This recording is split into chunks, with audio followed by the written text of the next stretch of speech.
Bienvenue à toutes et à tous dans La Boîte à Gants, le podcast qui donne de la voix à vos histoires automobiles. Je suis Yann Delplanque et chaque semaine je vous en partage une nouvelle. Cet épisode a été enregistré à distance à cause, vous l'imaginez bien, du confinement. J'espère que cela n'entachera pas votre plaisir d'écoute.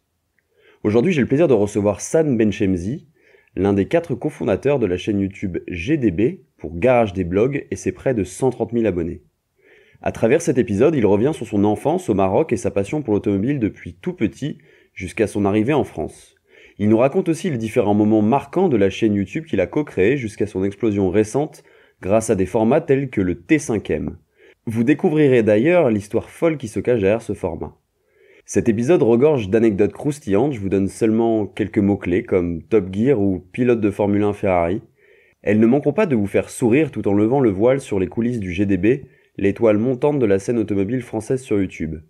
Vous retrouverez toutes les automobiles et les références auxquelles Saad fait allusion sur Instagram @dbg_podcast.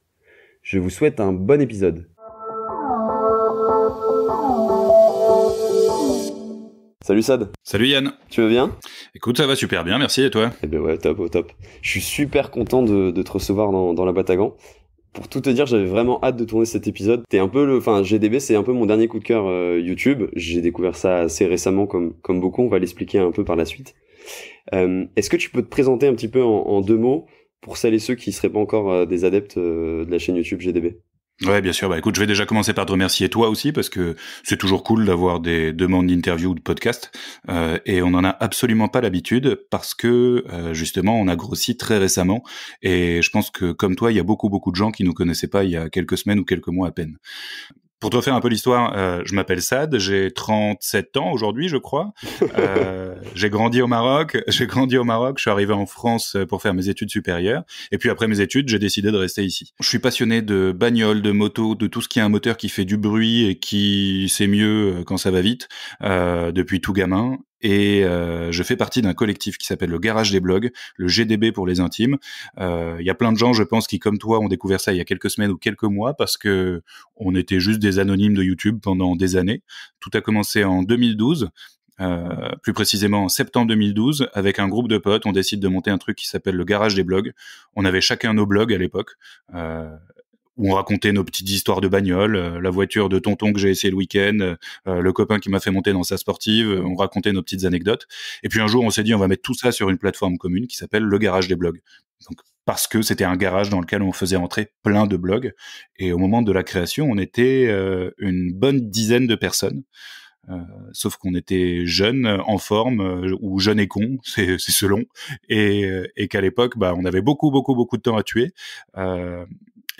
Plus le temps est passé, plus il y en a qui se sont mariés, qui ont eu des enfants, qui ont déménagé à l'étranger ou en province, et on est passé de 10 à 4. Tout le monde est encore très pote. On est encore très potes avec tout le monde. Hein. Tous les potes du GDB sont toujours nos amis. Néanmoins, le cœur dur actuel, c'est 4 personnes. Donc moi-même, Saad, Brice, qui est le réalisateur de toutes nos vidéos, c'est lui qui a donné au GDB son ADN vidéo dès le départ. Antoine et Guillaume, qui font la même chose que moi, à savoir essayer des voitures et faire les cons devant les caméras. On va revenir après par la suite sur justement la belle histoire qu'il y a derrière cette chaîne. Juste pour refaire un petit saut sur ton enfance, donc tu l'expliquais, t'as toujours été passionné de bagnole. T'as grandi au Maroc, je crois, c'est ça ? C'est exactement ça. J'ai grandi au Maroc, à Casablanca, avec un papa qui était déjà fan de mécanique, qui aimait bien mettre les mains dans le cambouis. Et à la maison, toutes les voitures ont toujours été entretenues et réparées par les mécanos de la concession qui venaient à la maison après le travail. D'accord. Parce que mon père considérait que pour savoir si le travail est bien fait, faut regarder ce qui est fait. C'est un petit peu le cas au Maroc, c'est vrai. Hein. Il nous est arrivé souvent d'avoir des surprises avec des voitures qu'on récupérait après la révision en moins bon état qu'avant la révision, parce que des pièces avaient été remplacées ou pas remplacées justement. Du coup, très rapidement, il y a eu ce petit rituel de une fois tous les 2 mois, 3 mois. Mon père faisait énormément de bornes. Hein. Il faisait jusqu'à 150 000 kilomètres par an. Mais tous les 2 ou 3 mois, il y avait à la maison un mécano avec tout son matériel, comment on appelle ça, sa grosse caisse à outils, et puis il faisait les vidanges, changeait les filtres, faisait les distribs, les climatisations, tout le bazar était fait à la maison. on avait un grand garage, on avait une maison et donc il y avait la place pour tout faire. Et moi, tout gamin, je me débrouillais pour pas me coucher à l'heure des enfants, pour pouvoir être dans le garage la nuit, éclairé par les lampes de poche et regarder ce que faisait le mécano et ce que faisait mon père. Donc très rapidement, j'ai su ce que c'était qu'un alternateur, qu'une batterie, qu'un turbo, qu'un collecteur ou qu'un silencieux d'échappement, parce que c'était régulièrement changé dans le garage de la maison. Et le temps passant, j'avais très très envie de pouvoir conduire des voitures. Simplement, mes pieds touchaient pas encore les pédales. Et donc assez rapidement, j'ai demandé à mes parents si je pouvais avoir une moto. Okay. Ça a été non pendant très longtemps, et puis un jour j'ai eu ma première moto. Pour ceux qui connaissent, c'est un modèle assez rare, c'est une ZB50. Ça ressemble à un roadster, tu vois, à une Hornet de aujourd'hui, mais en tout petit, en 50 cm3. Je mettrai des photos pour les gens qui voient pas exactement ce que c'est. Moi-même j'ai dû regarder, hein, donc c'est normal. Très bien. Donc j'ai eu ma première bécane, une ZB50, un 4 temps avec 3 vitesses sans embrayage. Il y avait pas beaucoup d'entretien à faire dessus, mais il n'empêche, j'avais déjà commencé à découper, à customiser les garde-boue, à mettre des stickers dessus. Et de temps en temps, il fallait quand même faire une vidange moteur, même s'il n'y avait pas de mélange essence-huile là-dedans. Mais il fallait quand même changer l'huile de temps en temps. Et ça, j'étais ravi de pouvoir le faire aussi, parce que de temps en temps, il y avait aussi le mécano qui posait ma moto sur un support et voilà, j'avais l'impression de me préparer pour le Paris-Dakar. Et puis après cette moto, il y en a eu, je sais pas, 5 ou 6 autres, sur lesquelles je me suis fait les dents, j'ai serré des moteurs, cassé des boîtes, pété des chaînes, mais en tout cas, c'est ce qui m'a appris à connaître, à comprendre et aussi à respecter la mécanique, parce que, quand tu serres un moteur sur une moto 2 temps, tu te rends compte que c'est parce que t'as pas mis assez de lubrifiant ou parce que t'as tapé dedans à froid, et tu te mets à appliquer ça aussi à la bagnole plus tard. Donc voilà, l'amour de la mécanique et le respect de la mécanique vient de ce moment-là, de tout petit, quand l'entretien des véhicules motorisés était fait dans le garage de la maison. Donc très vite les mains dans le cambouis. Juste pour les auditeurs qui seraient pas exactement ce que c'est que serrer un moteur, est-ce que tu peux expliquer brièvement, enfin simplement en fait ce que c'est? Alors, je sais pas si je suis suffisamment technicien mais pour la faire de la façon la plus schématique possible, un moteur, vous savez à peu près comment ça fonctionne. Un moteur à combustion, du moins, et un moteur à piston. Il y a un piston qui se déplace dans un cylindre. Ce sont 2 pièces métalliques, et de façon à ce que la friction, le frottement, ne crée pas trop de chaleur et abîme les deux pièces en friction. On met du lubrifiant, on met de l'huile dans l'essence. Alors, soit la voiture ou la moto savent le faire toute seule, et d'un côté il y a une pompe à huile, de l'autre une pompe à essence, et le mélange se fait. Soit comme sur les motocross de mon époque, qui étaient des motocross 2 temps, il fallait prendre ton bidon d'essence, mettre la bonne quantité d'huile dedans, bien mélanger, et mettre ça dans le réservoir de ta moto. Si par malheur tu t'étais trompé, t'avais mal calculé, t'étais mal réveillé ce matin-là et que tu t'avais pas mis assez d'huile, tu serrais ton moteur. Ça veut dire que les pièces en friction montaient suffisamment en température pour se souder l'une à l'autre et tout bloquer. Exactement, et puis là ça devient compliqué, c'est les problèmes. Et donc tu grandis au Maroc, tu arrives en France autour de la vingtaine, c'est ça? J'arrive en France, j'ai 20 ans, mais surtout je passe mon permis au Maroc, okay. Quasiment le jour de mes 18 ans, et j'apprends à conduire au Maroc. Je sais pas s'il y en a beaucoup d'entre vous qui sont déjà allés au Maroc, ou même plus précisément à Casablanca. Si tu sais conduire à Casablanca, tu sais conduire partout. Parce qu'avant l'arrivée des caméras 360, déjà à Casablanca, t'apprends à avoir ton regard à 360 tout le temps. Les éléments sur ta voiture les plus importants au Maroc, ce sont tes rétroviseurs, tes freins et ton klaxon. Le reste, c'est pas grave, c'est secondaire. Le klaxon, c'est presque un moyen de communication au Maroc aussi, hein. Pour y être allé, je suis pas allé à Casablanca, mais c'est ça, hein. Le klaxon, c'est tout le monde, lorsque le feu vert s'allume, klaxonne, pas pour te dire vas-y, bouge ton cul, mais simplement pour te dire le feu est vert, tu peux avancer. C'est aussi la façon de dire bonjour, c'est la façon de tout faire. Le klaxon, en fait, ça devient l'extension de ta voix quand t'es dans ta bagnole. C'est culturel, mais je pense que tu le retrouves pas d'ailleurs que dans les pays du Maghreb. Tu le retrouves aussi en Asie. En Asie, ils sont vachement comme ça. Tu vois, moi aujourd'hui en France, le klaxon de ma voiture tombe en panne. Je pense que je peux tenir des mois avant de devoir le changer. Ah, c'est clair. Au Maroc, tu tiens pas 2 heures. C'est impossible. Et à l'époque, quels sont un peu les autos dont tu rêves? Est-ce que t'as déjà des rêves plutôt anglaises, allemandes, italiennes, ou plutôt raisonnables entre guillemets? J'ai plein de rêves. Mes rêves de bagnole, quand j'étais gamin, j'en avais plein. Mais globalement, ils étaient assez simples. Mon premier rêve, déjà, c'était de pouvoir conduire. Avant même de me demander quelle bagnole j'allais conduire, je regardais les bagnoles de mes parents en me demandant quand est-ce que je vais pouvoir enfin le faire.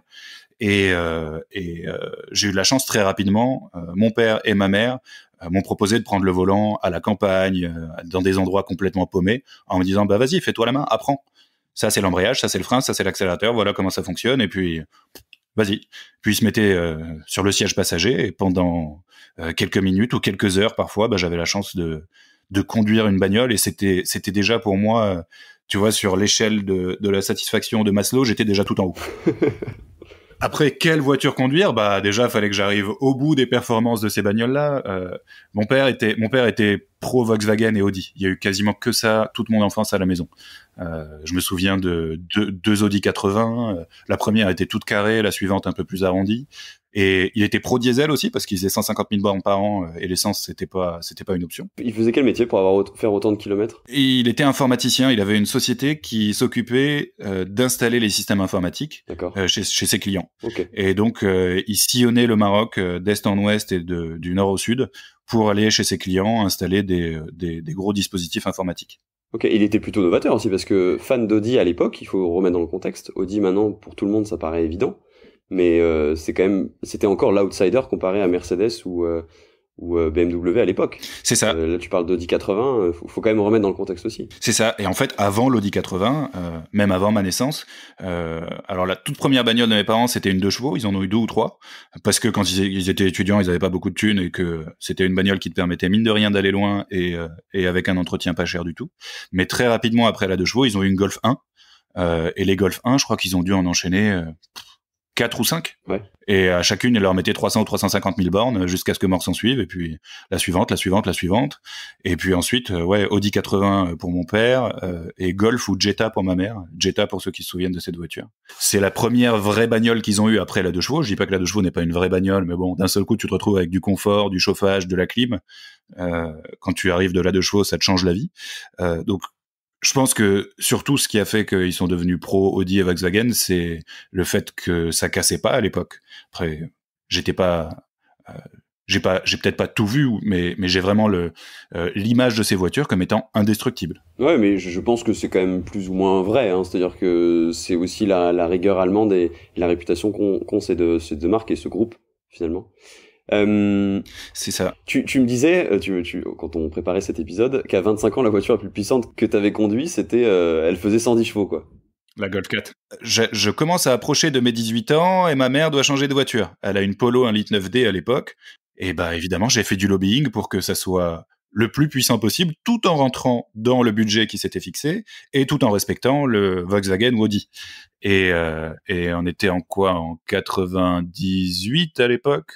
98-2000. Ouais. Et ce qui est rentré dans le budget, c'était une Golf 4, et ça tombe bien, le concessionnaire Volkswagen de Casablanca à l'époque reçoit un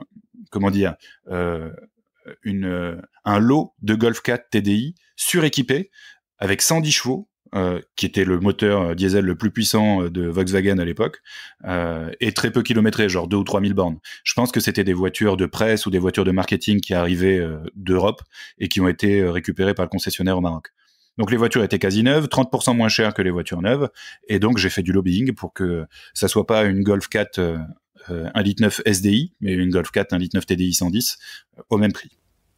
Et c'est là aussi que la réputation de fiabilité de Volkswagen a pris un gros coup dans la gueule. Parce que cette bagnole était géniale. Pour moi, c'était une Porsche ou une Ferrari tellement c'était puissant. J'avais jamais conduit quoi que ce soit d'aussi puissant, d'aussi coupleux. Quand j'y repense, j'en rigole moi-même. Mais très rapidement, les problèmes sont arrivés. La pompe d'injection, les injecteurs, les débitmètres, tout a pété sur cette bagnole, mais très tôt, quoi. À 50 000 bornes, il y avait déjà plein de trucs à changer dans tous les sens. Et on l'a revendue, je crois qu'elle avait 200 ou 220 000 bornes. Elle avait fait 2 moteurs déjà.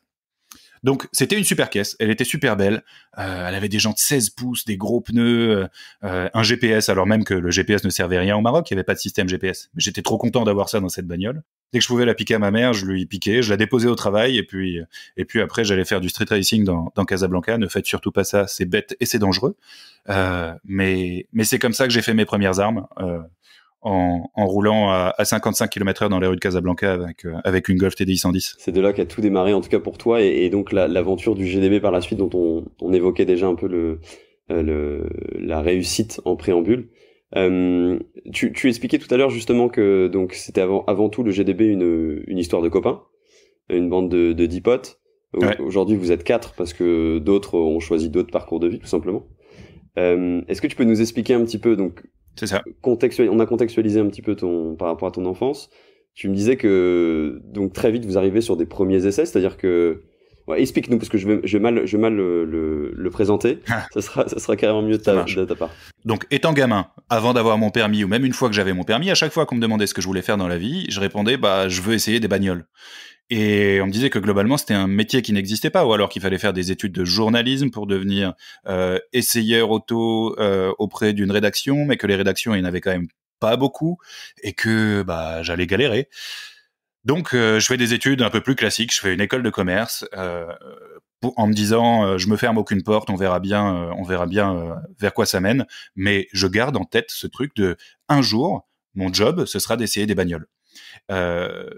Quand j'arrive en France, je suis étudiant, j'ai pas beaucoup de sous, j'ai pas de bagnole, mais je mets quand même un peu de sous de côté en me disant un jour je me paierai une petite voiture et peut-être une voiture sportive, même si je suis étudiant, je me trouverai un truc pas cher.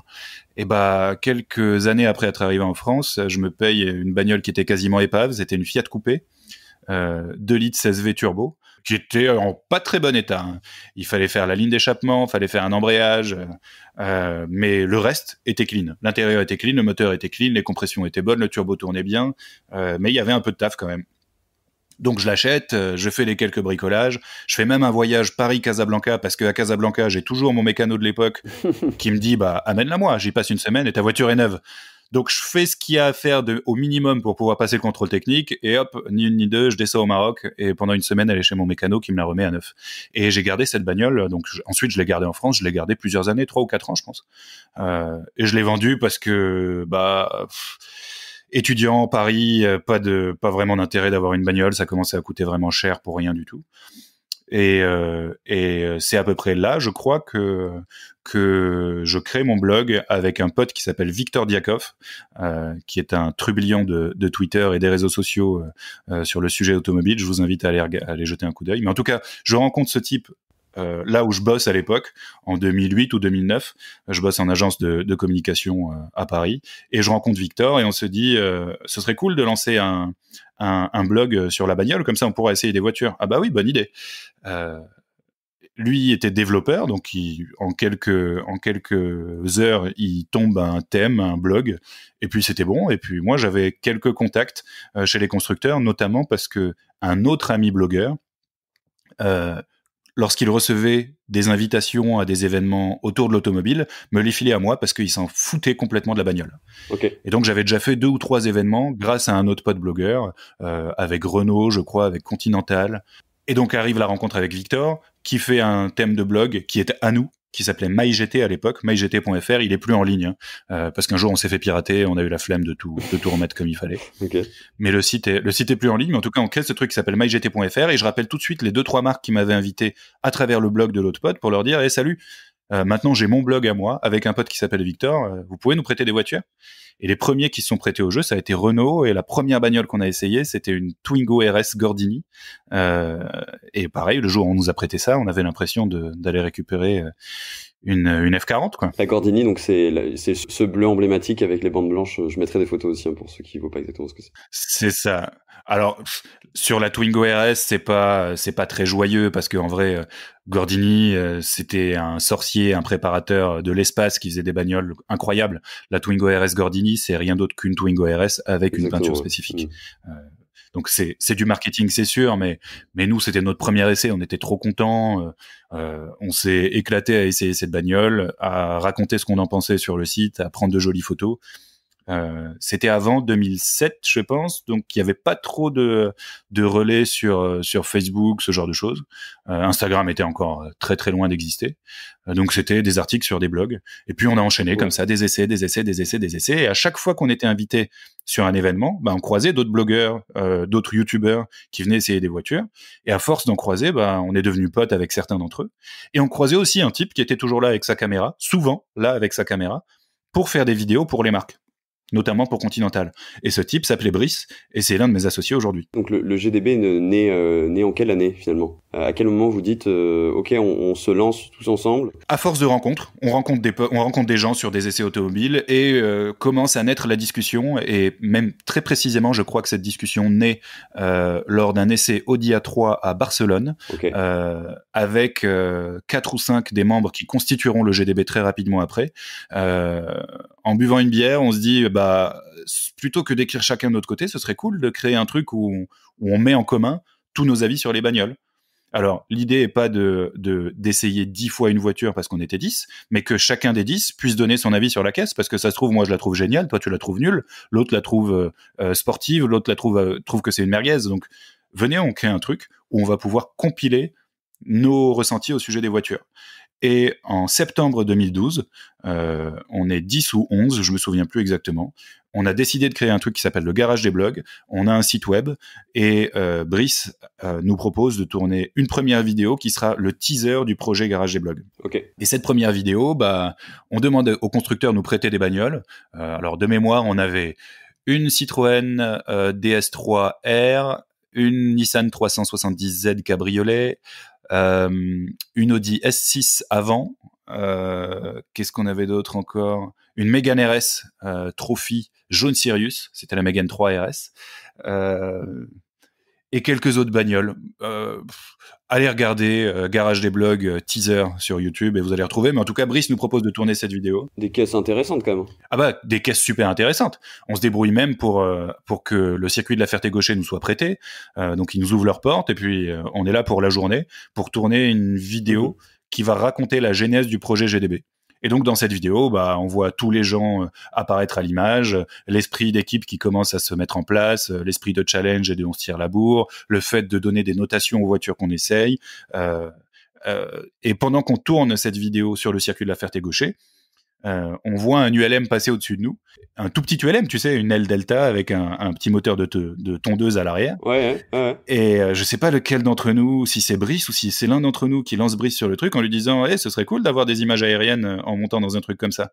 Ni une ni deux, il y a quelqu'un qui accompagne Brice à l'aérodrome collé au circuit et il se débrouille pour monter dans un ULM. Laisse tomber, le truc, c'était un coucou pour faire des images depuis le ciel. Il y avait pas de drone encore à l'époque, hein. DJI n'existait pas. Et donc il y a 2 fois 2 secondes d'image aérienne dans cette vidéo, mais on en était super fiers à tel point que une fois que la vidéo est sortie, il y a des gens qui nous ont demandé si on avait eu un hélico. Or, pas du tout.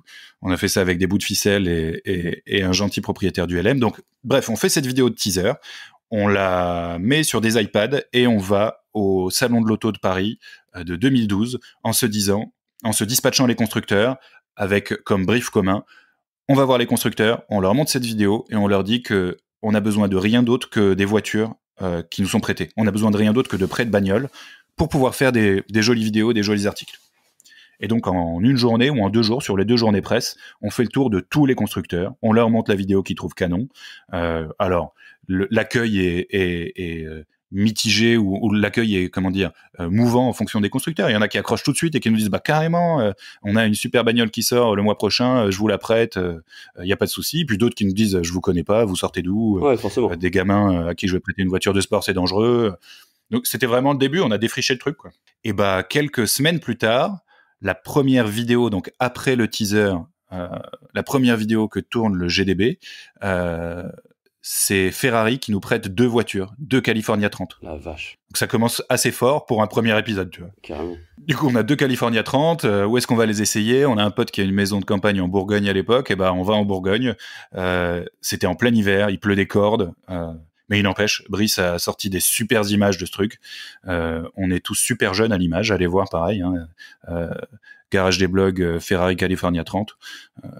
Premier truc, et ça a pas mal participé, je pense, à nous rendre crédibles aux yeux de pas mal d'autres constructeurs que Ferrari ait accepté d'être le premier à nous prêter des voitures. Donc c'est allé assez vite, tu vois, entre la Twingo RS Gordini qu'on trouvait super puissante et super dynamique et super sportive et la California 30, il a dû se passer 1 an et demi, tu vois. Ouais, c'est carrément très vite, surtout qu'il faut remettre dans le contexte. Là, tu parlais de 2012. En 2012, il n'y avait pas du tout la scène automobile, notamment sur YouTube, que l'on connaît maintenant. Non, ça commençait. Vous étiez pas les seuls, mais vous étiez pas nombreux, pas aussi nombreux en tout cas que maintenant. Oui, la place était beaucoup prise par les médias comme Karazizia, comme ce genre de trucs. Ouais, c'est ça. C'était plutôt des médias, on va dire, traditionnels qui étaient issus de la presse écrite ou de médias plus puissants, entre guillemets. Pas des médias indépendants. C'est ça. Vous continuez, en fait, donc, à faire vivre ce garage des blogs, mais à côté de ça, toi, t'as une autre activité pour vivre, tout simplement, parce que c'est plus du plaisir à ce moment-là, si je comprends bien. C'est ça. À côté de ça, on a tous une activité pour vivre. En fait, ça nous rapporte zéro. Même pire, ça nous coûte de l'argent, en fait. On a construit un truc sans modèle économique, ou alors avec pour seul modèle économique le kiff. On fait un joli média, les constructeurs nous prêtent des bagnoles, et on paye de notre poche, comme tu pourrais payer une salle de sport ou un abonnement au poney. Ben nous, on a décidé de payer quelques week-ends dans l'année où on se retrouve avec des bagnoles à faire les cons. Et puis, au départ, nos essais sont faits sur route, et assez rapidement, on arrive aux limites des essais sur route. Déjà, c'est super dangereux. Quand bien même, on fermait les routes en mettant une voiture au début, une voiture à la fin, pour pouvoir faire nos passages en étant sûr de croiser personne. Néanmoins, c'est pas sécurisé. Si tu sors, tu tapes, tu te fais mal. C'est sûr. Donc, assez rapidement, on se pose la question de où est-ce qu'on va tourner pour être en sécurité et pas se casser la tête avec l'inertie de trouver la jolie route, le joli passage, Et un jour, en revenant d'un week-end en Bourgogne, tout le GDB, on passe sur une route où on voit dépasser des ailerons d'avion au loin. Et des vieux avions. Donc, tu vois, ça ressemblait à un cimetière d'avions. Mm-hmm. On passe devant ce truc et on se dit, waouh, c'est beau quand même. Faudrait qu'on se renseigne pour voir comment on peut entrer là-dedans. Et l'un des membres du Garage des Blogs à l'époque nous dit, bah, mon père connaît bien l'un des membres du conseil général du coin. Je vais lui demander de lui poser la question. Bah, la semaine suivante, il lui avait posé la question, et c'était effectivement un truc qui était géré par le Conseil général de l'Aube, je crois, et qui était une base aérienne américaine abandonnée, en tout cas plus utilisée, avec une piste de décollage, un tarmac de taré. Et là, les gens du Conseil général nous disent, bah, si vous voulez venir tourner des vidéos, vous êtes les bienvenus. On prévient le gardien, et puis venez. Et cette base-là, vous la connaissez tous parce que c'est là où Top Gear France tourne ses vidéos aujourd'hui. Exact. Non mais génial comme histoire. Et l'histoire est assez rigolote parce que, bah, mine de rien, même si on grossit pas énormément sur YouTube, hein, on a 5000, 8000 abonnés, je pense, à l'époque, on est quand même contacté à un moment par Warner qui nous dit on fait les castings pour une nouvelle émission qui va arriver, qui s'appelle Top Gear France. Est-ce que ça vous branche de participer au casting ? Et là, parmi les 10, tu vois, on est 3 ou 4 à se chauffer, les autres disent, bah non, je suis pas chaud, et puis, comment je fais avec le boulot, ça va être compliqué, parce que oui, on avait tous un boulot à côté, on avait des horaires de travail, un salaire, un manager, tu vois, donc on pouvait pas, c'était compliqué de se dire, putain, et si demain je présente Top Gear France, comment je fais ? Et bah, on a été 3 ou 4 à se dire, bah, si demain Top Gear France me propose d'être animateur, bah, je sais pas, je démissionne, on verra, quoi. YOLO, quoi. YOLO, exactement, YOLO. Assez rapidement, moi, je sors, je sais pas pourquoi, je fais une très mauvaise prestation, je suis mauvais devant la caméra à l'époque, je suis tout jeune encore, quoi. Très rapidement, je sors, et puis il y a Victor, dont je te parlais tout à l'heure, qui, lui, arrive assez loin dans les sélections, et se retrouve en finale face au Tone, face à Bruce Joigny, face aux trois animateurs actuels, et quelques autres qui étaient là aussi. Et il finit par se faire sortir. Sauf que l'un d'entre nous, Victor, ou moi, je ne sais plus, au moment de l'un des entretiens avec Top Gear, soit parce qu'on était impressionné, qu'on voulait faire bonne impression, ou qu'on voulait mettre toutes les chances de notre côté, bah, y en a un qui a dû leur balancer que on avait déjà l'habitude de tourner des essais de voitures, et qu'en plus on s'était même débrouillé pour avoir un super circuit. Ah bon, il est où ton circuit ? Bah, il est à Brienne-le-Château. C'est une ancienne base militaire abandonnée. D'accord. Et je pense que c'est pas du tout tombé dans l'oreille d'un sourd, parce que quelques mois plus tard, Top Gear annonce que leur QG va être l'aérodrome de Brienne-le-Château. Un endroit où on avait déjà tourné, je pense, 20 vidéos. Tu vois, c'était vraiment la maison pour nous, quoi. Personne ne connaissait cet endroit, c'était notre spot secret. Et puis quand Top Gear a débarqué avec ses gros sabots, bah c'est tout de suite devenu plus compliqué. On a continué à y tourner quelques vidéos.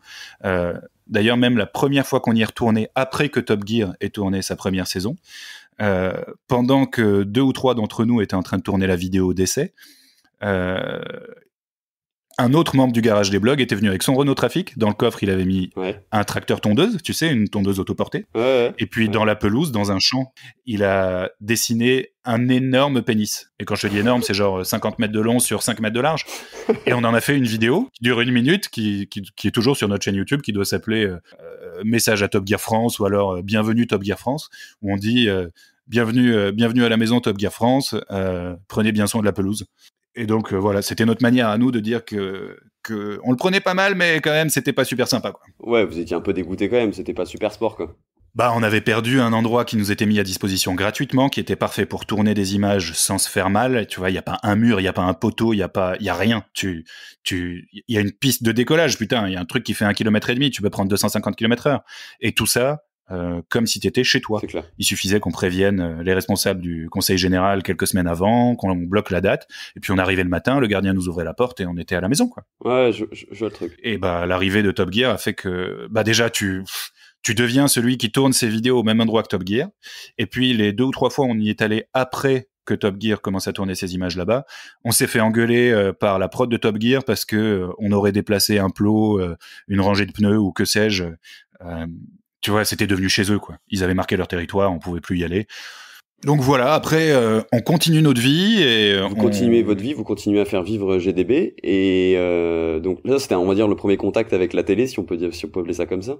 Mais vous avez eu une revanche entre guillemets par la suite parce que tu le disais tout à l'heure. En fait, vous avez pas vivoté parce que tout simplement c'était pas votre objectif, c'est-à-dire que vous aviez pas de nombreux abonnés, pas de nombreuses vues, mais vous faisiez déjà un travail très qualitatif. C'est qui faisait ça. que vous aviez très bon contact avec les constructeurs qui vous prêtaient beaucoup de voitures, etc. Mais vous n'aviez pas entre guillemets percé jusqu'à un certain moment que tu vas nous expliquer maintenant si tu veux bien. C'est ça. En fait, on n'a jamais vraiment percé sur le volume, le nombre de vues ou le nombre de visiteurs sur notre site. Ouais, notre site dans ses meilleurs moments de gloire a dû faire 60 000 visiteurs sur un mois. Ce qui est bien, mais c'était vraiment des gros mois, quoi. Des gros mois où on balançait de la news comme des tarés, on montait à 60 000 visiteurs. Et donc, on continue de faire vivre le GDB. Parfois, il y en a un qui emprunte une voiture, qui fait juste des photos et un article sur le site. Et une fois de temps en temps, parfois une fois par mois, parfois une fois par trimestre, en fonction de nos dispos à tous, on se retrouve sur un circuit ou à Brienne-le-Château pour filmer une voiture et en faire un essai vidéo. Ce qui fait que notre chaîne YouTube, elle fait 0 à 5000 assez rapidement, elle stagne à 5000. On fait un featuring avec un autre YouTuber qui est encore un super pote aujourd'hui, qui est Thomas Mintz de la chaîne World Supercar. Ouais.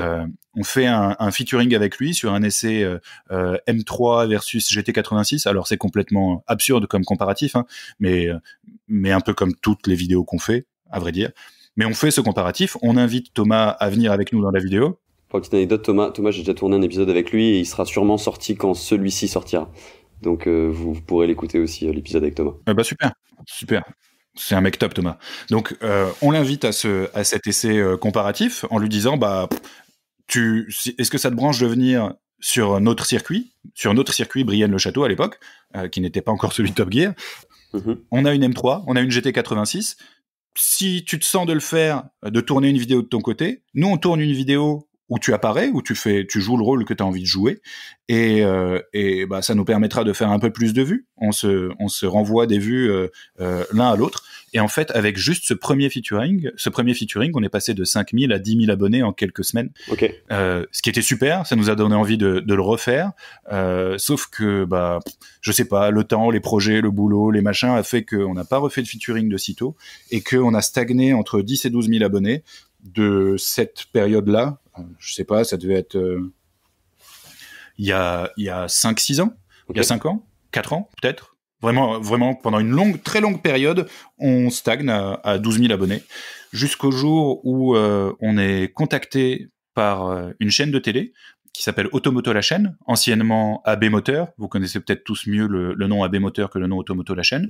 C'est une chaîne du câble, donc elle est payante et elle se trouve au-delà de la chaîne 180 ou 200 sur votre box. Autant dire qu'il n'y a pas grand monde qui y va. Il n'empêche, la chaîne nous contacte et nous dit, les mecs, on veut produire une émission d'essai de bagnole, on aime bien ce que vous faites sur YouTube, est-ce que ça vous branche de faire la même chose à la télé ? Évidemment, on est super emballé, mais en même temps un peu inquiet parce qu'on a l'image de la télé comme un truc qui peut nous bouffer en une demi-seconde. Ouais. Et donc après quelques discussions, négociations, contrats, que sais-je, revues, réécrits, tout ça, c'est fait, c'est officiel.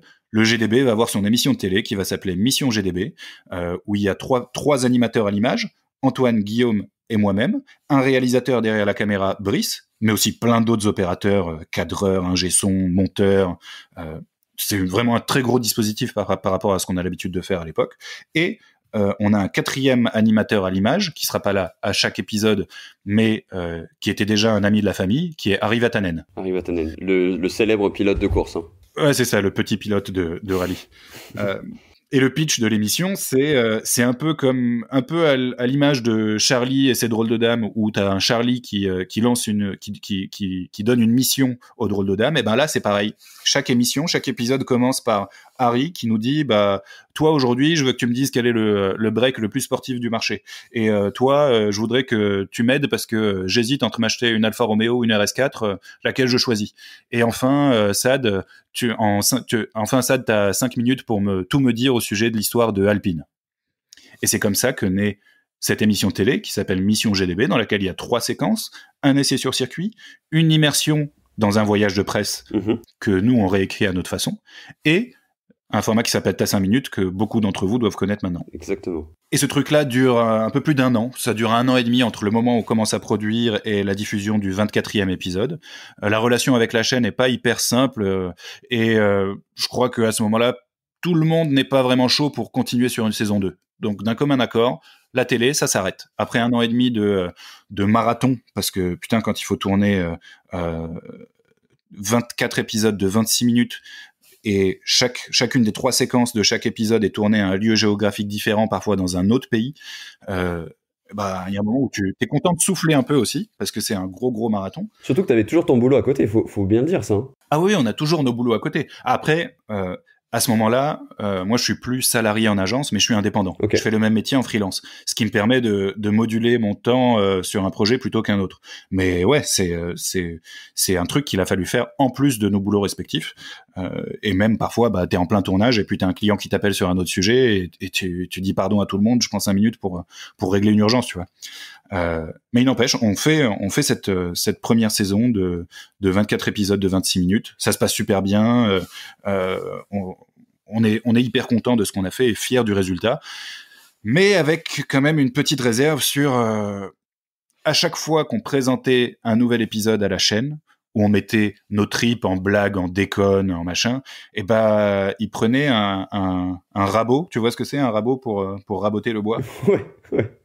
Ouais, tout à fait. Ouais. Il rabotait toutes les aspérités. Et il rendait le truc un peu plus lisse. Ce qui fait que, bah, cette émission, si vous la regardez aujourd'hui, très probablement, vous vous direz, putain, c'est dommage, avec de si belles bagnoles, avec de si beaux lieux, ils nous ont fait un truc un peu fade, quoi. Les images sont magnifiques, la prod est au cordeau, on a tous fait notre max, mais la chaîne de télé avait tendance à retirer tout ce qui parlait de bagnole et nous demander d'être plutôt des clowns à l'image, ce qu'on sait faire, mais il n'y a pas que ça, quoi. Il y a quand même la bagnole au cœur. Donc l'émission de télé s'arrête et on se dit que on se rend compte que ça a eu une conséquence assez forte sur nos réseaux sociaux, c'est que en dehors de l'émission de télé, on n'a rien publié sur nos réseaux sociaux. Ouais. En dehors même pas de l'émission de télé, parce que on n'avait pas le droit de publier toute l'émission vu que c'est une chaîne payante. On avait le droit de mettre des extraits. Donc la veille de la diffusion ou le jour de la diffusion sur la chaîne, on faisait un post Facebook et Instagram pour dire rendez-vous demain sur Automoto la chaîne. Et là t'as 100 commentaires de gens qui te demandent mais c'est quoi Automoto la chaîne. Donc l'émission s'arrête, on est en gros déficit sur nos réseaux sociaux qui ont vivoté mais tout juste, tu vois. On n'a pas pris un abonné entre 18 mois avant et ce jour-là. Et on arrive, je suis pas très bon en temporalité, mais on arrive au mois de mars 2020, autour de là. Donc confinement. Confinement qui vient tout juste de commencer ou qui va commencer dans quelques jours. Et on se dit, bah, qu'est-ce qu'on fait ? Le confinement, le boulot va probablement s'arrêter pour la plupart d'entre nous. Et vu que l'émission de télé est terminée, est-ce qu'on n'en profiterait pas pour remettre un petit coup de boost sur nos réseaux ? Et bah ça s'est quand même vérifié. On a eu moins de travail dans nos métiers d'à côté du GDB. On s'est dit qu'on allait mettre en ligne ce qu'on avait le droit de mettre par contrat avec la chaîne de télé. On avait négocié avec eux qu'on puisse mettre en ligne des extraits de 10 minutes maximum de chaque épisode de Mission GDB. Sur une émission qui en faisait une trentaine de minutes, c'est ça ? Qui en fait 26, ouais. Qui en fait 26, donc en gros un tiers de l'émission. Et après discussion, réflexion entre nous quatre, on s'est dit que ça allait être les T'as 5 minutes qu'on allait mettre en ligne. Donc, il me semble qu'on en avait déjà mis 2 ou 3 en ligne, mais vraiment sans faire de bruit autour ou sans les pousser comme le nouveau rendez-vous, le nouveau truc. Tu vois, on en avait publié 2 ou 3 sur Facebook et sur YouTube, qui avaient fait quelques milliers de vues, mais pas beaucoup plus. Et se pose la question de on a une vingtaine de T5M, comment on fait? On les publie une fois par semaine, une fois par jour, une fois par mois, qu'est-ce qu'on en fait? Et je sais pas pourquoi me vient cette idée, je crois que c'était moi je vais tous les mettre en ligne d'un seul coup. J'en parle un petit peu avec les copains du GDB, j'en parle avec des copains youtubeurs, mais globalement, on me dit, on sait pas si si l'algorithme de YouTube va apprécier de se prendre 20 vidéos d'un coup. Ouais. C'était qui tout double. C'était est-ce que ça fait un gros coup de buzz parce que ça fait énormément de contenu de très haute qualité d'un coup, ou ça passe entre guillemets dans l'anonymat. C'est ça. Mais on avait globalement rien à perdre et tout à gagner, tu vois. Dans le pire des cas, ça faisait rien. Ouais. Il se passait rien. Ouais. Mais on avait des nouvelles vidéos sur notre chaîne qui pouvaient nous permettre de revendiquer la remise en route de notre chaîne YouTube et de nos réseaux sociaux. Et dans le meilleur des cas, ça fonctionnait et ça lançait la machine de l'algorithme. Et je sais pas si c'est à partir du lendemain ou du surlendemain, on s'est mis à prendre 100 abonnés par jour, puis 500 abonnés par jour, puis 1000 abonnés, puis 1500 abonnés par jour. Et on est passé en quelques semaines de 12 000 à, je crois, 75 000 abonnés. Quand je te dis quelques semaines, c'est 3-4 semaines. Hein. On a pris 60 000 abonnés en un mois à peine. Et là, ça s'est mis à exploser, pour de vrai, quoi. Ça s'est mis à exploser, c'est-à-dire qu'on n'avait jamais eu l'habitude d'avoir 300 ou 400 commentaires par jour sur YouTube. Et à tel point que on a gardé le réflexe de nos débuts, on répond encore aujourd'hui quasiment à 100% des commentaires. Parce qu'on a toujours fait ça et que c'est ce qui crée de la proximité et qu'en vrai, vu qu'on n'a jamais fait ça dans un objectif de croissance, de professionnalisation, de devenir les plus gros, les meilleurs, que sais-je, on fait ça pour s'amuser, on continue de le faire pour s'amuser sans se prendre au sérieux. Ce qui fait que, j'espère qu'on prendra pas le melon, et il me semble qu'on l'a pas encore pris aujourd'hui, et j'espère que ça n'arrivera jamais, mais voilà, l'idée est vraiment de rester le plus proche et le plus débile possible, et quand il y a quelqu'un qui nous envoie un DM sur Insta ou sur YouTube pour nous poser une question, ou nous dire que ce qu'on fait c'est cool, ou nous dire que ce qu'on fait c'est pas cool, on prend le temps d'y répondre et d'avoir des discussions constructives avec tout le monde, quoi. Je peux confirmer que t'as pas pris le melon, et je pense que c'est le cas de tout votre groupe. Et puis d'ailleurs, il y aura une petite anecdote par la suite où on reviendra peut-être sur ce côté-là. Donc vous utilisez ces rushs de cette émission de télé pour lancer du gros contenu vraiment il faut insister sur le fait que c'est j'invite les gens qui n'ont pas regardé encore Ta 5e ou Brap, dont on va peut-être parler par la suite, à regarder, parce que c'est vraiment du très gros contenu. On sent que c'est bossé, c'est léché. Justement, par rapport à ça, est-ce que tu peux mettre un peu en perspective le travail que ça peut demander, ce genre de format? Beaucoup plus que ce qu'on peut imaginer, parce que on peut assez facilement avoir tendance à se dire un format face caméra, ça prend moins de temps qu'un format tourné sur circuit à 3 heures de Paris. Alors oui et non, parce que donc on explose avec la mise en ligne de tous ces T5M, et là ça nous donne l'idée, ou en tout cas ça met le projecteur sur un truc qui dit les mecs, tous les quatre on se dit les mecs, on tient quelque chose là. On tient quelque chose. Ça marche, ça fonctionne, ce format face caméra. Comment on fait pour en faire plus? Et là, on a plusieurs pistes. La première piste, c'est de tourner des T5M pendant le confinement. Mais aussi, on avait d'autres choses qui étaient issues de cette émission de télé. C'était les rushs, pas les épisodes montés, mais les rushs des essais sur circuit, qui, eux, nous appartiennent. Ils n'appartiennent pas à la chaîne. Ouais. Et donc, on se dit, en fait, on peut réécrire les essais. Tous ces essais où on était un peu frustrés de pas pouvoir dire exactement ce qu'on aurait voulu des bagnoles parce que c'était raboté par l'émission de télé, on va le refaire, mais face caméra. Et illustrer avec les rushs dont on dispose déjà. Et donc, à ce moment-là, Brice nous aide à monter chez chacun d'entre nous, et à distance, des petits studios d'enregistrement. Donc, chacun se retrouve avec un trépied, un micro, un boîtier, ou une webcam, ou une GoPro, pardon. En tout cas, de quoi filmer et capter du son, chacun chez soi à la maison. Ouais. On écrivait nos scripts chez nous à la maison, donc au mois de mars, pendant le confinement, on écrivait nos scripts, on se les partageait entre nous, on les challengeait, on les affinait, et puis une fois que les scripts étaient tournés, t'étais tout seul chez toi comme un con, devant ta caméra avec ton micro, à déblatérer un script. Exercice qu'on n'avait jamais fait parce qu'on a toujours été materné et pris par la main par Brice, dont c'est le métier, qui est réalisateur. Ouais. Là, d'un seul coup, on se retrouve tout seul devant notre caméra. Donc les premiers essais sont pas parfaits, mais ils marchent. On envoie les rushs à Brice, il fait les montages, on met ça en ligne, et ça marche. Ça marche. Alors on continue. On fait des T5M, des Brap où on parle des bagnoles qu'on a essayées, et ça fonctionne. Et depuis, c'est resté le cas depuis le mois de mars.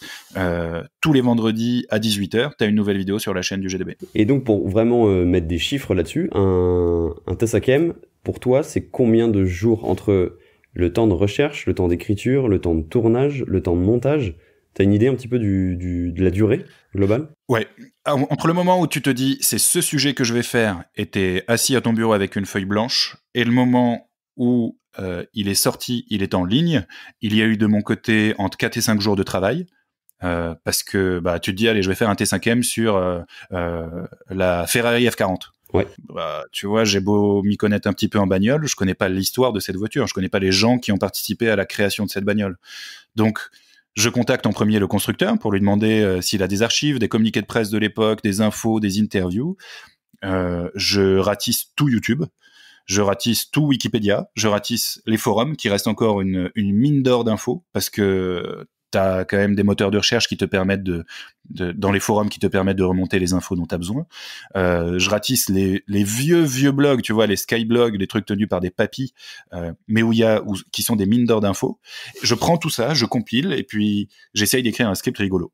Et ensuite, il faut trouver toutes les images qui vont illustrer ce que je raconte. Parce que la F40, j'en ai pas. J'ai pas de potes qui en ont. Et puis, j'ai pas le temps de contacter un propriétaire pour lui demander si on peut aller voir sa voiture et la filmer sous toutes les coutures. C'est trop chronophage. Donc, je ratisse YouTube, pareil.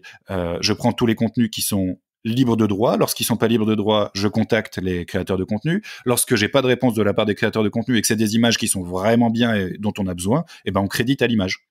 On met au moment du passage de la F40 qui a été filmé par je sais pas qui, on met l'URL de la chaîne YouTube ou le pseudo de la personne sur YouTube.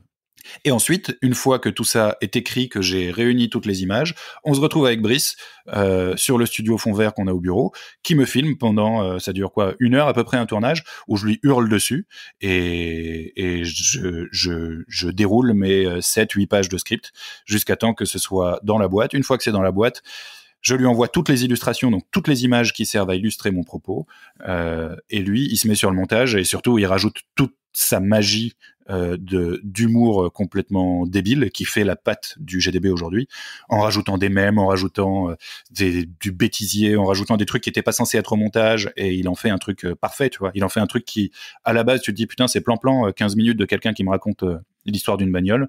Et ben, entre le personnage complètement hystérique que je me suis construit et le montage incroyable que fait Brice derrière, ça marche super bien. Et il fait exactement pareil si c'est Antoine ou Guillaume à l'image, voire si c'est lui-même à l'image.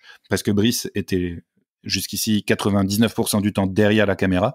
Depuis pas très longtemps, il se met à faire des T5M aussi. Il a notamment fait 2 T5M moto, un sur l'histoire de Ducati et un sur l'histoire de la BMW GS. Qui sont super bien d'ailleurs. Et je vous invite vraiment à aller voir pour ceux qui connaissent pas. Donc un T5M, c'est entre 6 et 8 jours de travail. Et un BRAP, c'est un petit peu moins parce que mine de rien, jusqu'ici les BRAP qu'on a fait, on avait déjà les rushs des images. Il y avait le temps d'écriture, le temps de tournage et le temps de post-prod. Un BRAP, on est plus aux alentours de 3-4 jours de boulot. Ce qui est déjà énorme. Et 6 à 8 pour un T5M. Donc oui, c'est beaucoup de boulot. Ouais. On a beaucoup de commentaires de gens sur YouTube qui nous disent mais putain, sortez 2 ou 3 vidéos par semaine les mecs. Et on peut pas sortir 2 ou 3 vidéos par semaine pour la simple et bonne raison que personne n'a le temps, parce que encore aujourd'hui, on a nos métiers à côté. Et quand bien même la chaîne a grossi et qu'elle rapporte un petit peu d'argent, il y a pas de quoi payer 4 personnes. Bien sûr. Ça met du beurre dans les épinards, c'est sûr, on va pas se le cacher, mais il faut quand même continuer de bosser à côté pour payer le loyer, les traites et l'essence de nos Porsche 911 Turbo. Et garder du temps pour tourner ces cool vidéos. Donc on essaye de tenir 7 vidéos par semaine, et c'est mine de rien, c'est Brice qui y passe le plus de temps parce que lui il est là sur le moment du tournage et aussi sur toute la post-prod derrière. Et justement, tu rappelais encore une fois que vous répondez à 100% des commentaires, vous avez gardé une proximité et j'espère que vous continuerez à pouvoir le faire. Je vous souhaite d'exploser encore plus et peut-être que ça sera plus compliqué par la suite. Mais justement, tu as une très belle histoire par rapport à cette proximité, une histoire d'un de vos abonnés qui a eu une galère avec sa voiture. Est-ce que tu peux nous raconter un petit peu comment vous avez utilisé la force de votre nouvelle communauté pour lui donner un coup de main? Un jour, on reçoit un DM sur le compte Instagram du GDB. On lit tous les DM qu'on reçoit. On répond pas à tous parce que t'as quand même une grosse moitié de DM de gens qui te disent j'adore ce que tu fais, c'est super, continue comme ça. Bien sûr. Bien sûr. Des messages qui n'appellent pas de réponse. Donc globalement, généralement, on met un like sur ces messages et ça montre qu'on a lu, qu'on a répondu et qu'on apprécie le message. Après, il y a pas mal de messages qui sont des questions, donc qui appellent à des réponses. Et un jour, sur le compte Insta du GDB, on reçoit un DM d'un mec qui s'appelle Jérôme et qui nous dit... alors, Peut-être que c'était sur mon Instagram à moi, je ne sais pas, mais l'un ou l'autre, c'est pareil. Mais en tout cas, un type qui s'appelle Jérôme nous contacte et nous dit « Salut les mecs, je m'appelle Jérôme, je vous suis depuis longtemps, j'adore ce que vous faites, je suis paraplégique, j'ai besoin d'un véhicule adapté à mon handicap, et mon véhicule vient de me lâcher. » Je reçois ce message, je le lis, je partage avec les copains du GDB, je leur dis les mecs, ça a l'air vraiment pas cool, quoi. On se plaint d'avoir des problèmes dans la vie, il y a des gens qui ont des vrais problèmes. Vous êtes OK si je réponds et si j'essaye de creuser un peu le sujet? Et bah évidemment les copains me disent vas-y creuse quoi.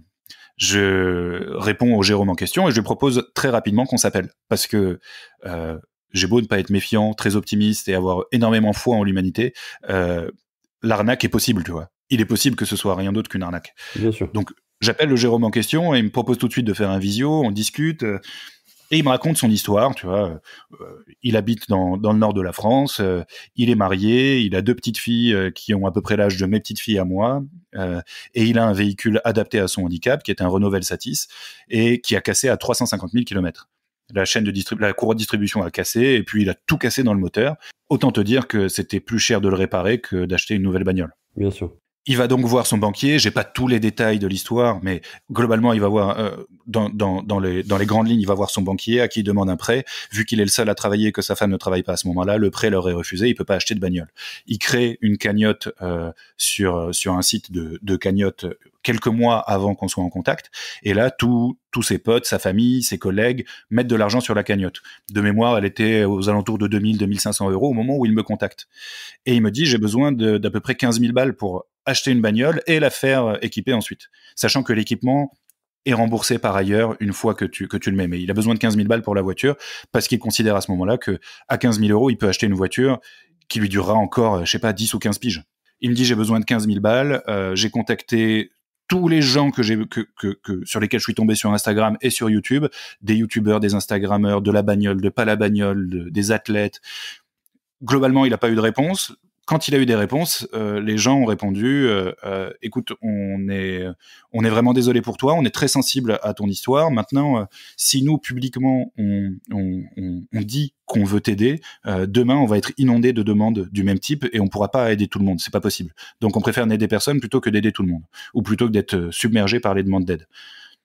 Bah moi je trouve ça nul et con, tu vois, et je demande aux copains du GDB s'ils sont OK pour que sur la vidéo du vendredi suivant, je fasse une petite pastille où je me mets moi face caméra. C'était une vidéo présentée par Guillaume où il présentait son essai de la Dodge Charger de Fast and Furious. Et donc, au début de la vidéo, c'est moi qu'on voit en premier et je raconte rapidement cette histoire. En disant salut les abonnés, on a l'un d'entre vous s'appelle Jérôme, il est paraplégique, il peut pas se payer de nouvelles bagnoles, sa bagnole est irréparable, il a fait une cagnotte sur laquelle il y a 2 000 ou 2 500 balles, il a besoin de 15 000 balles, montrez-moi qu'on peut faire quelque chose, quoi. Je refuse de croire qu'on va laisser ce type sur le bord du chemin. Et la cagnotte se met à grossir, 2 500, 3 000, 4 000, 5 000, et va quasiment jusqu'à 7 000 euros, je crois. Et à 7 000 euros, elle se met à stagner. Entre-temps, hein, une fois que moi je fais cette vidéo, il y a d'autres copains youtubeurs, dont je citerai pas le nom parce que je les laisse libres, eux, d'en parler s'ils veulent, mais d'autres copains youtubeurs qui me contactent et qui me demandent si ça m'intéresse qu'ils partagent ce truc. Bah carrément que ça m'intéresse. Ça fera que plus de visibilité et que plus de dons qui seront faits pour la bagnole de Jérôme. Donc il y a 2-3 potes youtubeurs qui font soit des stories, soit des morceaux de vidéos où ils parlent de ça. Ce qui était très très appréciable, et la cagnotte se met à stagner autour de 7 000 balles. Donc il manque toujours 7 000 ou 7 500 balles. On sait pas trop quoi faire. Jérôme, je l'ai au téléphone une fois de temps en temps et je lui dis que bah je peux pas. C'est compliqué, tu vois. Quand bien même je referais une vidéo, je pense que les gens parmi nos abonnés qui allaient donner ont donné. C'est compliqué de refaire encore un push sur YouTube. Donc on repartage un peu ça sur Instagram, sur Facebook. On arrive au max de ce qu'on a pu faire. Et puis un jour, Jérôme m'appelle et je suis un peu triste parce que je me dis qu'il m'appelle pour me dire putain c'est galère, on n'y est pas arrivé. Mais il m'appelle pour me dire Sad, je t'appelle pour t'annoncer une bonne nouvelle. Il y a Jean-Marie Bigard qui a vu votre vidéo et à travers son association qui s'appelle Les Petits Bouchons, propose de m'aider en complétant la somme pour que je puisse m'acheter ma voiture. C'est génial. Là, je suis partagé entre, je suis pas fan du tout de Jean-Marie Bigard, mais je suis super content. Je suis super content qu'il tende la main à Jérôme, tu vois. Et après, ça a mis de longues semaines quand même, parce que entre le moment où il l'a au téléphone et le moment où ça remonte à son association et que les choses se font, je sais pas, il se passe 6 ou 7 semaines. Donc j'avais limite reperdu espoir jusqu'au jour où Jérôme m'appelle, il me dit c'est bon, on a signé le bon de commande. Je l'avais un peu conseillé entre-temps sur quel type de bagnole viser à 15 000 balles d'occasion, qu'elle soit garantie par le constructeur, tout ça. Et donc, il m'appelle un jour pour me dire, j'ai signé le bon de commande de mon C4 Cactus, qui est pas la voiture du siècle, mais qui, mine de rien, est une voiture super fiable, confortable pour lui, pour toute la famille. Il peut y foutre son fauteuil à l'arrière et voilà, la voiture est quasi neuve. Il est super content. On est super content aussi. Donc, voilà. Et pour revenir sur tous les gens qui m'avaient mis en garde, attention, vous allez être submergé de demandes. Je pense qu'on a dû recevoir 2 ou 3 demandes de gens qui nous ont dit, écoute, moi aussi, j'ai une grosse merde, j'ai une grosse galère, ma bagnole, ma maison, mon je sais pas quoi, mais vraiment 2 ou 3, quoi. Ouais, donc vous n'êtes pas submergé du tout. Non, on n'est pas du tout submergé. Ça reste largement du domaine du traitable et du gérable, tu vois.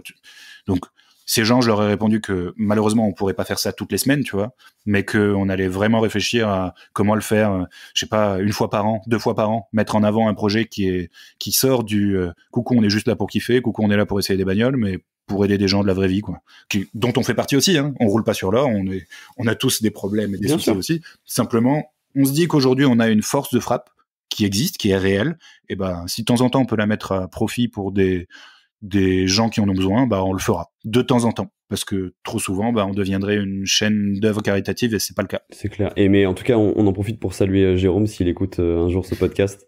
Content, je suis super content d'entendre cette histoire. Et effectivement, comme tu le disais, je pense que ça redonne un peu foi en l'humanité. Alors pas qu'effectivement il faut rester optimiste, c'est pas le débat. Mais c'est cool que ça puisse servir en tout cas à des gens au-delà du kiff, quoi. Bah grave, évidemment. Et c'était assez marrant parce que cette cagnotte, nous, on essayait d'en parler, de la pousser. C'était à peu près concomitant avec le moment où Villebrequin mettait sa cagnotte en ligne. Et nous, on galérait à monter de 50 € par 50 €. Et eux, ils étaient déjà à plus de 500 000, tu vois. Ah, le motif n'était pas du tout le même. À aucun moment, je remets en question le projet de Villebrequin qui est super marrant, qui est cool, et je suis hyper content pour eux. Et voilà, c'est marrant au possible. Les gens ont parfois plus de facilité à donner pour un truc qui relève de l'entertainment plutôt que de l'entraide, et c'est pas grave. L'essentiel, c'est qu'on y soit arrivé avec Jérôme et sa bagnole, quoi. Tout à fait, et on en profite pour saluer les loulous et les multiplats. C'est ça. C'est un projet bien marrant aussi. Et justement, pour rester dans l'anecdote un peu plus, on va dire, légère, je crois qu'il y a un jour, alors tu m'avais pas dit la date, donc je sais pas si c'est très récent ou pas, mais j'imagine que c'est quand même assez récent, où tu as rencontré Charles Leclerc, donc le célèbre, maintenant célèbre clairement, pilote de Formule 1 Ferrari. Avant que la série Netflix, parce qu'il y a une série donc sur Formula One, si vous l'avez pas regardée, elle est super intéressante, qui est sortie sur Netflix. Avant donc même cette série, tu le rencontres. À quelle occasion un peu? Explique-nous un peu l'histoire qu'il y a derrière, parce qu'elle est assez marrante quand même. Alors c'était la soirée de présentation de notre émission de télé, donc Mission GDB, à la presse. Donc okay. Là, la chaîne de télé fait un truc en grande pompe sur un rooftop parisien, avec de la déco de taré, avec des invités de renom. Un truc, tu vois, une grosse soirée média, quoi, tu vois, comme tu peux l'imaginer, avec des journalistes dans tous les sens, des petits fours, du champagne. Et l'objectif était de présenter notre émission de télé, qui n'était pas encore diffusée, à toute la presse. Notre émission télé, aussi 2 ou 3 autres émissions que la chaîne produisait. C'était une soirée de présentation des nouveaux programmes. D'ailleurs, c'est marrant, ce soir-là, putain, moi je débarque, je sais même plus comment, et Brice venait avec la productrice de la chaîne et Harry Vatanen dans sa Twingo RS à traverser tout Paris. Donc, mais voilà, pour te dire à quel point on se prend pas la tête. Mais donc j'arrive à cette soirée et puis il y a toute la direction de la chaîne qui est là, et à un moment l'un des membres de la direction de la chaîne me prend par la main, me dit viens, je vais te présenter quelqu'un. J'étais avec ma femme à cette soirée. Les copains du GDB étaient pas encore arrivés, ils étaient dans les bouchons. Et le type de la chaîne là me dit je te présente Charles Leclerc. Je dis bah enchanté, moi c'est Saad Benchemsi. On se regarde un peu dans le blanc des yeux, puis on discute, et le mec de la chaîne relance et dit Charles, donc Saad que je te présente va être l'un des animateurs de Mission GDB, et il va essayer plein de bagnoles. Il a essayé plein de bagnoles de sport, il va en essayer encore plein. Et là Charles me dit ah trop cool comme métier, est-ce que tu as déjà essayé la 488 Pista, la Ferrari 488 Pista? Je lui dis non, pas encore, j'espère pouvoir l'essayer un jour. Et il me dit moi je reçois la mienne la semaine prochaine. Ah bon, tu reçois la tienne la semaine prochaine, mais pourquoi tu fais quoi comme job? T'es concessionnaire Ferrari? Et là il y a un blanc, mais je te jure, je crois que toute la salle s'est arrêtée de parler, comme tu peux le voir dans les films ou dans les séries. Il y a un silence qui pesait 250 tonnes qui se pose sur mes épaules. Et après 3 ou 4 secondes de silence, il me dit « Bah non, je suis pilote de Formule 1. Je suis chez Alfa Romeo et je viens de passer chez Ferrari. » Je dis « Ah bah d'accord, désolé, je savais pas, enchanté. » Et voilà. Donc ça, je pense que je la raconterai à mes enfants et à mes petits-enfants régulièrement parce que effectivement, moi à ce moment-là, à l'époque et jusqu'à aujourd'hui, je suis pas du tout fan de Formule 1. J'ai découvert cet univers, ces pilotes, ces écuries avec la série Netflix, qui est superbe, mais qui vise justement à faire en sorte que même les gens qui ne sont pas fans de F1 s'immergent et s'imprègnent de ce truc. Tout à fait. Donc si la série était sortie à ce moment-là, j'aurais reconnu Charles très certainement, sauf que c'était pas le cas et que j'avais juste en face de moi un jeune homme d'une vingtaine d'années à peine qui me demande si j'avais déjà essayé une Ferrari et je lui réponds non. Tu reçois la tienne la semaine prochaine, ah bon, trop cool. Tu fais quoi comme job? Parce qu'à ce moment-là, je me dis bah putain, formidable, un si jeune homme qui se paye une 488 Pista. Bah, je suis pilote de F1. Ah d'accord, ok, voilà. Donc ouais des histoires débiles comme ça, il y en a quelques-unes, et celle-ci, je pense qu'elle fait partie du top, et mes associés du GDB se moquent encore de moi quasiment toutes les semaines à ce sujet. Je t'avoue que l'anecdote, je la trouve géniale, et si un jour Charles vient tourner un épisode sur ce podcast, je lui poserai la question, savoir s'il s'en rappelle de ce moment. On verra ce qu'il dit. Je pense qu'il s'en souvient pas. On verra. Il a dû effacer ça de sa mémoire. Il a dû effacer ça de sa mémoire immédiatement en se disant je viens de passer la pire soirée de ma vie. Je suis pilote de F1 et un type qui me demande ce que je fais dans la vie. Écoute Sad, ça fait déjà 1 heure qu'on est ensemble, même un peu plus. Pour finir, qu'est-ce que tu pourrais me dire un peu sur... Est-ce que tu as encore des rêves auto? Parce que tu as essayé plein de bagnoles, tu en as essayé vraiment beaucoup. Est-ce qu'il y a encore une bagnole, ou des bagnoles d'ailleurs, qui te font rêver et qui sont encore de l'ordre de l'inaccessible pour l'instant? Il y en a plein, ouais. Il y en a plein, c'est inaccessible parce que déjà ça n'a aucun sens, aucune cohérence de posséder plein de voitures. Et puis il faut beaucoup de moyens financiers que je n'ai pas aujourd'hui. On a 2 voitures à la maison, une pour moi, une pour ma femme. Voilà, mais si mes moyens étaient illimités et que j'arrêtais d'être raisonnable, des rêves de voiture, ouais, j'aurais une Caterham très certainement. Parce que c'est une voiture que j'ai découvert grâce au GDB à maintes reprises. J'en ai essayé qui vont de 100 chevaux à je sais pas 280 ou 260 chevaux. On a même participé avec Antoine à la Caterham compétition France, à la Cup Caterham en France. C'est Caterham Academy, c'est ça maintenant? La Caterham Academy, exactement. Ouais. C'est 6 courses dans l'année. C'est une saison entière de vraies courses de bagnole. Sauf qu'il y a que des mecs avec le couteau entre les dents et des nanas aussi sur un circuit qui, si t'es sur leur trajectoire, ils te tapent dedans, quoi. Donc c'était une super expérience. Mais voilà, aujourd'hui, si il ne devait pour moi y avoir qu'une seule voiture de sport, et je dis bien une voiture de sport, pas une voiture polyvalente, ce serait une Caterham. Parce que c'est incroyable de maniabilité, d'agilité, de tout. C'est la voiture de sport par excellence pour moi. Donc si demain j'en avais les moyens, j'aurais une Caterham dans mon garage, c'est sûr. Tu sais que c'est marrant parce que c'est vraiment la voiture qui ressort très souvent. J'ai tourné un épisode avec Erwan, donc The Glove Driver, qui sera sorti quand celui-ci sortira, qui justement va s'engager dans la Caterham Academy et qui pour rêve en fait cette voiture depuis très longtemps, depuis l'enfance je crois. Il me disait qu'il l'avait en poster. Parce que c'est léger, c'est assez simple, c'est léger, c'est puissant. Le rapport poids-puissance, il est incroyable. Et c'est brut de décoffrage, quoi. C'est ça. Alors celle qu'on avait en compétition, nous, elle faisait à peine 130 chevaux. Ce qui peut paraître, tu vois, c'est tout juste plus que ma Golf 4 TDI de 110 chevaux. Sauf que, en fait, ce qu'on a trop peu souvent en tête, nous, les bagnolards et les bagnoleuses, c'est le rapport poids-puissance, qui est 1000 fois plus importante que la valeur de puissance en elle-même, tu vois.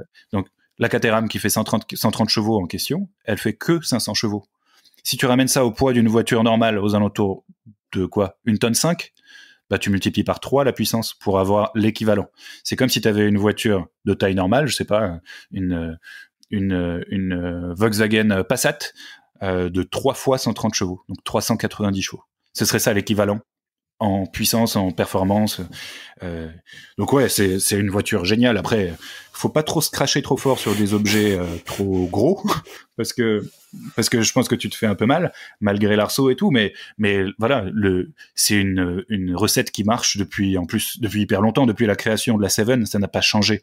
Il y a un petit peu de technologie et un petit peu de rigidité qui a été ajoutée, mais globalement c'est la même chose. 4 roues, des freins, un moteur et c'est tout. Et ouais, mais que du plaisir, que du plaisir. Le plus que je vous invite tous là qui nous écoutez, vous qui nous écoutez, je vous invite tous un jour à conduire une Caterham. Si vous allez sur un circuit et que vous avez la chance de participer à une boxe où vous avez le droit à... Généralement, c'est 2 tours de Ferrari ou 3 tours de Porsche ou 7 ou 8 tours de Caterham, quand il y a des Caterham. La Caterham est souvent la moins chère. Sautez dedans, quoi. Sautez dedans. C'est super marrant que tu dises ça. Parce que donc, avant de décider de me lancer dans l'automobile, comme j'ai pu te l'expliquer aussi un peu en off, donc j'avais un job beaucoup plus classique dans un cabinet d'avocat, bref. Et à mon départ, ils m'ont offert une box, justement, sachant ma passion pour l'automobile. Ils m'ont offert une box dédiée au circuit. Et ils m'ont tous présenté les tours de Ferrari, donc je regarde un peu ce qu'il y a dans la box. Et je regarde très vite et je leur dis, moi, la Ferrari, je vais pas la prendre, je vous dis tout de suite, parce que j'avais repéré effectivement ces tours en Caterham. Ouais. Il y en avait 8 pour moi, donc sur le circuit de l'Oéac, pour les gens qui connaissent. Et c'est absolument ce que je vais faire. Bon, j'ai pas pris le temps de le faire, mais c'est un rêve. Clairement, une Caterham, c'est un rêve. On n'est pas sponsorisé par Caterham pour dire ça, parce que vous verrez par la suite, il y a plein d'épisodes où on arrive sur la conclusion de la Caterham. Donc ça va peut-être devenir une redite, mais c'est comme ça, c'est juste sincère. C'est des voitures qui font rêver beaucoup de passionnés. Et ben le jour où tu mettras tes fesses dans une Caterham, pense juste à prendre des bottines de pilotage et pas des chaussures, parce que c'est le pédalier le plus petit du monde. Ah ben ça c'est un super conseil. Ben écoute, je note. Écoute, je vais faire ça, ça marche. Je t'avoue que j'avais pas étudié le terrain encore, mais il faudra que je le fasse. Non, vraiment, même avec des bottines, t'es toujours en appui sur 2 pédales en même temps, tellement c'est étroit, quoi. Ok. Bon, il vaut mieux pas chausser du 48, quoi. Bah, je fais du 46 et voilà, ça passe. C'est limite, mais ça passe. En tout cas, merci beaucoup pour cet épisode. C'était vraiment trop cool. Je pense que les auditeurs vont se régaler à comprendre aussi l'histoire du GDB, parce que beaucoup ont, comme moi, soit pas découvert encore le GDB et c'est une grave erreur, soit découvert très récemment et vous aurez un petit peu le bac qu'il y a derrière. Et c'est super intéressant. Et puis même, tes histoires de vie sont trop marrantes. Et pas que marrantes d'ailleurs. Écoute, Sad, je te dis à très bientôt. Et puis au plaisir de se voir, se rencontrer. Eh ben, je te remercie énormément, Yann. C'était super sympa et aussi rigolo de se prêter au jeu du podcast et de l'interview. J'espère qu'on se croisera bientôt. Et puis, bravo pour cette initiative, pour ce podcast. Le format audio est trop peu existant et émergent en France. J'espère que ça va cartonner. Eh ben, écoute, on verra. Mais en tout cas, déjà, je me régale à le faire. Donc, c'est déjà l'essentiel. J'espère que les auditeurs se régalent aussi. A priori, c'est le cas. Donc, tant que ça continuera comme ça, je continuerai aussi. Et c'est bien l'essentiel. À plus, Sad. À plus. Merci beaucoup. Ciao, Yann. Ciao, Sad. J'espère que cet épisode vous a plu. Si c'est le cas, n'hésitez pas à le partager ou encore à mettre un avis, un commentaire sur Apple Podcast ou iTunes. Ça m'aide énormément à gagner en visibilité. D'ailleurs, j'ai décidé de vous lire un commentaire à la fin de chaque épisode. Cette semaine, c'est Gab28 qui écrit « Quand un passionné d'automobile rencontre d'autres passionnés, le ton est juste, la voix posée, Yann a une vraie voix de radio et l'éclectisme des intervenants en font un contenu très pertinent. Keep going !» Eh ben écoute, Gab ou Gabriel, j'imagine, merci beaucoup. Voix de radio, je suis pas sûr, mais en tout cas, la passion, elle est bien là et elle continuera d'être là, donc ce format va continuer lui aussi. Merci beaucoup, en tout cas, ça me touche vraiment beaucoup tous vos messages, vos commentaires. Pour découvrir les coulisses du podcast, vous pouvez me suivre sur Instagram @dbg_podcast. Pensez aussi à vous abonner sur votre plateforme de podcast préférée pour ne rien rater des prochains épisodes. Sur ce, je vous dis à très vite pour un nouvel épisode.